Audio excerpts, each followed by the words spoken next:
Are very chaotic, absolutely. Some of them we only have 3 minutes to put into clothing. In Fergie's Quick Change, we have 3 people in there assisting with, putting on shoes, and then we've got the hair and makeup. Well, the inspiration for this show is, it came basically from the Ps. The Ps came up with the concepts for the tour and collaborated with a couple of different designers. It got to a point where we were like changing just to change. Yeah. Like, I just want to change right now. I'm going to change on the ellipse. We simplified it. It started with like 20. Then we went to 15. We have a designer named B. Ackerland who did the Ps clothes. We also have a designer named Marco who did the dancers' clothes. What you gonna do with all that junk inside that truck? I'ma get you drunk, get you. It's all very futuristic. It was months and months of concept drawings and sketches and mock-ups, and then to make sure they work on stage. In the beginning, they all sort of came up with their one solo look, which is their baby.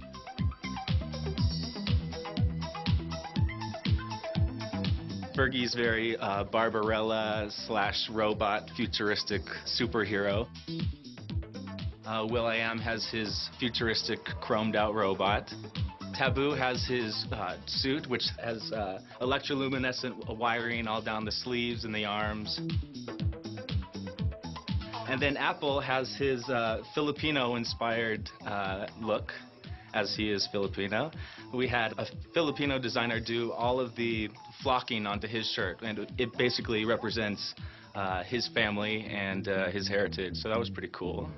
So this piece here, this is Fergie's solo piece when she does Fergalicious and Glamorous. This is definitely one of the more impressive pieces in the show.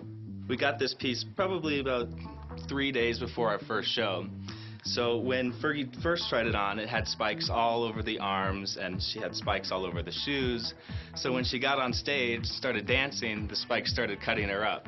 So, we have to sort of feel out the pieces for the first couple shows and see what works and what doesn't, and obviously those pieces didn't work, so we had to make some adjustments. This is probably our quickest change with Fergie, because we do a completely different look with hair and makeup as well.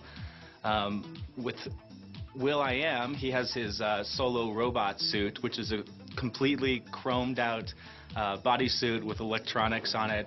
It lights up from head to toe. That's probably our most spectacular piece in the show. And that change it takes us about 12 minutes to get that on, with 4 people putting it onto him. It takes about 12 hours a day just to polish everything and to clean all the plastics and to reinforce all the seams. Lots and lots of maintenance every day, absolutely. It's a big show and takes a lot of people, a lot of manpower to keep this ball rolling. Ladies and gentlemen, this song is called Pumping. 1, 2, 3, drop it!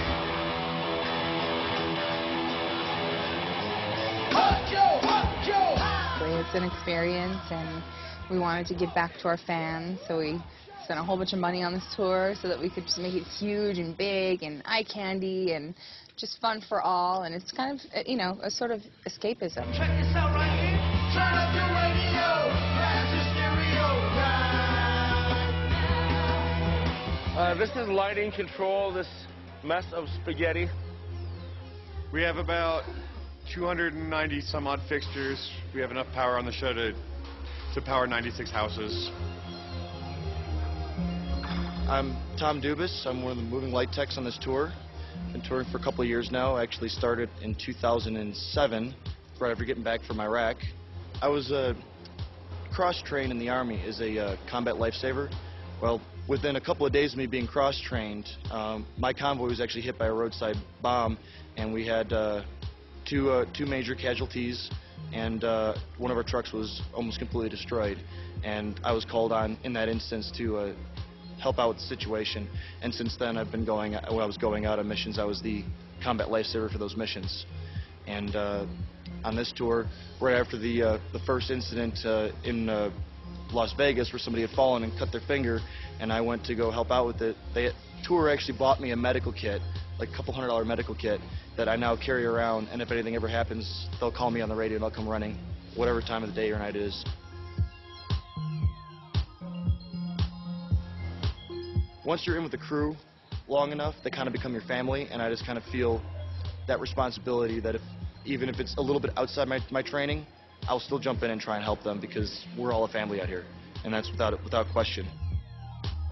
From the lighting night, you can expect a lot of very colorful displays, a lot of changes, and it goes really well with the costuming and the music and the video content, which is a lot of video content, and the video and lighting goes together really, really well.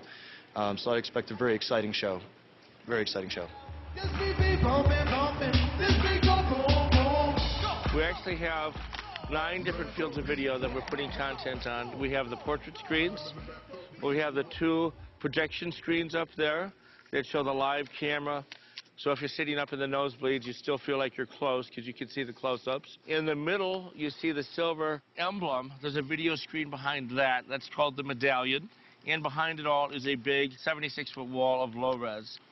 We also have double-stacked projectors up here that project onto this black curtain. The curtain is not to hide the band, it's to project Mr. Boom. Mr. Boom is the image on the album cover from the End album. And we project with the double projectors up there to make the image of Mr. Boom. So this is Video World, very straightforward stuff. It's a 2-man gig back here. My main job is basically maintenance to maintain the video screen, make sure that it works every single day, all that kind of stuff. This is the director's desk right here, and we have an unmanned camera out there. It's a wide shot. That's basically a shot from the front of house, one of the main front of house cameras. So that lets us know and keep track of everything out there on stage, and we can see if we have any issues. And it looks like I have a little issue on the stage left, which I'll deal with here in a second. You know, taking advantage of the new media tools and, you know, expanding what a group is, you know. An editor is just as important as a person that makes beats. A code writer is just as important as a person who choreographs. You know, just expanding what the Black Eyed Peas is and can be. And yeah, that's something I'm really passionate about.